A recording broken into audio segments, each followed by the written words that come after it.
భారత 53వ ప్రధాన న్యాయమూర్తిగా జస్టిస్ సూర్యకాంత్ ఎంపికయ్యే అవకాశాలున్నాయి. తదుపరి సీజేఐగా ఆయన పేరును ప్రతిపాదిస్తూ సుప్రీంకోర్టు ప్రస్తుత ప్రధాన న్యాయమూర్తి జస్టిస్ బిఆర్ గవాయ్ కేంద్ర న్యాయశాఖకు లేఖ పంపారు.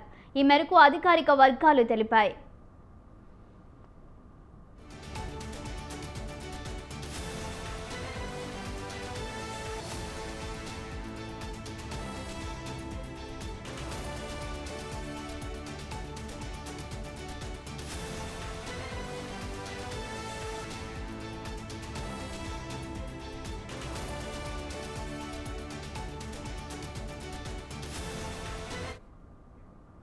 సీజేఐ పదవి విరమణకు నెల రోజుల ముందుగా తదుపరి ప్రధాన న్యాయమూర్తి నియామక ప్రక్రియను ప్రారంభించడం సంప్రదాయంగా వస్తుంది. ఈ ఏడాది మే నెలలో సీజేఐగా బాధ్యతలు చేపట్టిన జస్టిస్ బిఆర్ గవాయ్ పదవీ కాలం నవంబర్ 23తో ముగియనుంది. దీంతో తదుపరి సీజేఐ నియామకం కోసం కేంద్రం ఇటీవల ప్రక్రియను ప్రారంభించింది.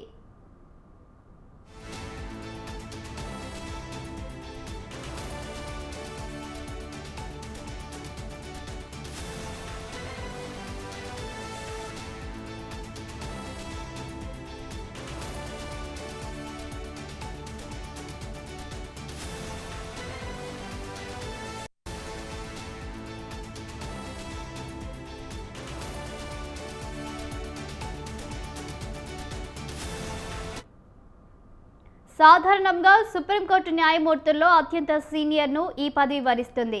ప్రస్తుత సీజేఐ జస్టిస్ బిఆర్ గవాయ్ తర్వాత సుప్రీంకోర్టులో జస్టిస్ సూర్యకాంత్ సీనియర్గా ఉన్నారు. ఆయన నియామకానికి రాష్ట్రపతి ఆమోదం లభిస్తే 53వ భారత ప్రధాన న్యాయమూర్తిగా నవంబర్ 24న ప్రమాణం చేస్తారు.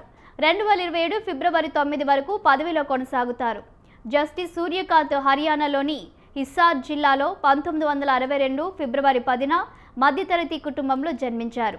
2019 మే 24న సుప్రీంకోర్టు న్యాయమూర్తిగా బాధ్యతలు చేపట్టారు.